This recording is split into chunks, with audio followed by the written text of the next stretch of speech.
Oh, no. Welcome to the Know. I'm Brian. We've got a release date for Days Gone, the open world zombie game that's coming to the PlayStation 4, and it looks sweet. Sony says the game will release on February 22nd of 2019, and it dropped a release trailer showing bikers, zombies, wild animals. Kind of had a Sons of Anarchy meets The Last of Us feel. That's how I took it anyway. The game has been in development from Ben Studio since 2015. You might remember that it was initially supposed to release this year, but that got pushed back to 2019 earlier this spring. It's set in the Pacific Northwest, and you play as a mercenary and biker named Deacon St. John who's trying to survive a zombie outbreak.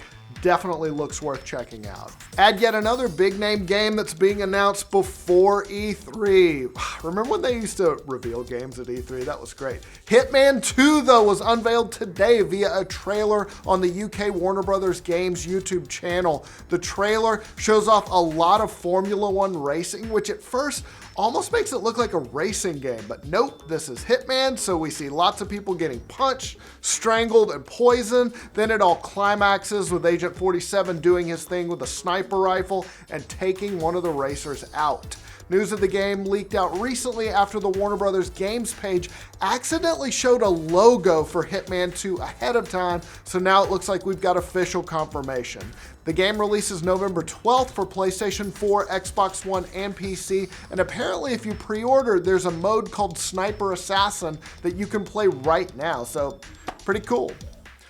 We've heard a lot about the Pokemon Let's Go games that are coming out this year for the Switch, but what about that mysterious brand new Pokemon RPG that they teased for 2019? Well, the head of the Pokemon company gave us a few more details about what it'll look like, and it sounds like some longtime hardcore Pokemon fans will be happy with this. In an interview with Famitsu, CEO Tsuzunaku Ishihara said the game won't be for first-time Pokemon players. He also said it's going to release in the second half of 2019 and that it will be completely different from the Pokemon Let's Go games. Ishihara said, "It is not an entry game, but a game that we want longtime fans of the Pokemon series to look forward to."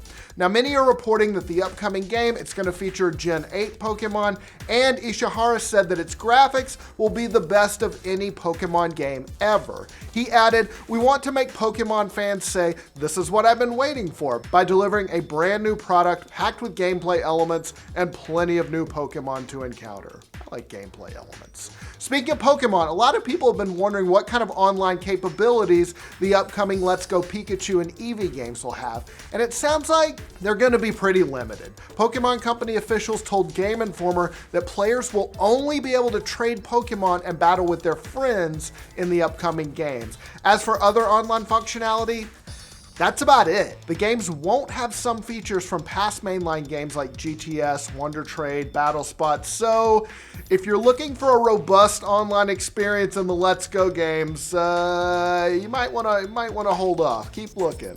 Maybe in that RPG for 2019. Sounds like that might have more of what you're looking for. It looks like Gearbox will be showing off a new shooter at E3, but it is not Borderlands 3, so don't get your hopes up. Just warning you right now. The game, which the developer has called Project 1v1, was announced last year, and it's definitely unique in its concept. Gearbox has described it as combining the action of fast-paced 1v1 first-person combat with the metagame strategy of a collectible card game. So that's definitely an interesting mashup, that's for sure. It's going to be shown in a closed-door presentation at E3 next week. Hopefully we'll know more then. We'll get some gameplay first impressions. There are even more signs that Crackdown 3 is not coming out this year. Kotaku is quoting multiple sources who say that Microsoft is delaying the game until 2019. That follows a string of rumors that the game continues to suffer from development issues. Of course, this isn't exactly new. Crackdown 3, you might remember, was supposed to be a launch title for the Xbox One X in 2017. Then it got bumped back to spring of this year, and now it looks like we won't see it in 2018 at all. Definitely another blow to the Xbox's exclusive lineup this year, but we'll see if they announce anything else at E3. One of the best games of last year just hit an impressive milestone. NIER AUTOMATA has now sold more than 3 million units worldwide.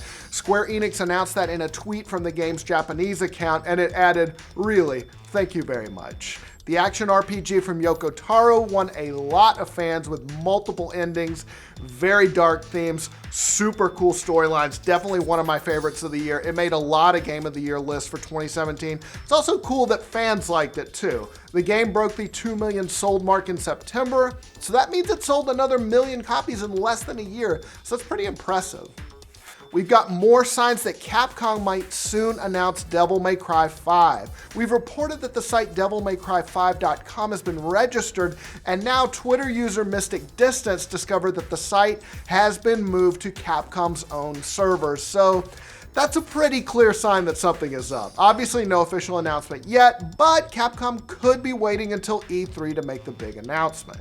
It looks like the Game Awards will be returning this year, and we've got a date for the big show. Jeff Keighley, who hosts and produced the show, says that the awards will take place on December 6th, and it'll be returning to Los Angeles. It's going to be the 5th year of the show, and in a tweet, Keighley said, "I can't wait to celebrate this industry, and I promise to work as hard as I can to make it a great night for all of us." That sounds like fun. Tickets go on sale starting tomorrow at AXS, but of course, it's gonna be streamed online too, so you can watch it there. So remember all those crazy rumors that Peter Jackson was deciding between showrunning the Amazon Lord of the Rings series or directing some mysterious DC movie? Yeah, apparently they were both total BS. Jackson was speaking with a French movie publication called Allocine and straight up said, "No way." Well, not exactly, but close. Regarding the Lord of the Rings Amazon series, he said, "I understand how my name could come up, but there is nothing happening with me on this project." Now, the DC rumor was apparently even more of a head scratcher for him. He flat out said, that is not true. He even went as far as saying he didn't even like comic books, so why would he make a movie based on them? So what's he working on? Well, he wrote and produced a post-apocalyptic book adaptation called Mortal Engines, which comes out this Christmas. He also told fans not to be too sad that he's not doing the Lord of the Rings series or that rumored DC movies because, quote, "I have plenty other projects that keep me busy." So yeah, don't worry about Peter Jackson. If you were worried about Peter Jackson, don't. I don't know why you would be, but don't worry. Hey, you would think that getting to be Drax in Guardians of the Galaxy would be enough for wrestler turned actor Dave Bautista, but the dude is hungry for more. When asked by a fan on Twitter if he had ever considered playing Marcus Phoenix in a Gears of War movie, Bautista not only said it was a good idea, but one that he has been pursuing for years. In fact, he called it a dream role. That doesn't mean, of course, that a movie's in the works or that if it would happen, Bautista would be cast, but the man obviously wants the part. You gotta admit, he looks like he would fit the bill. He's got the acting chops and the on-screen chemistry to pull it off, not to mention the physique to swing around a chainsaw machine gun. So at this point, the only test he'd have to pass is if his roadie run is up to snuff, right?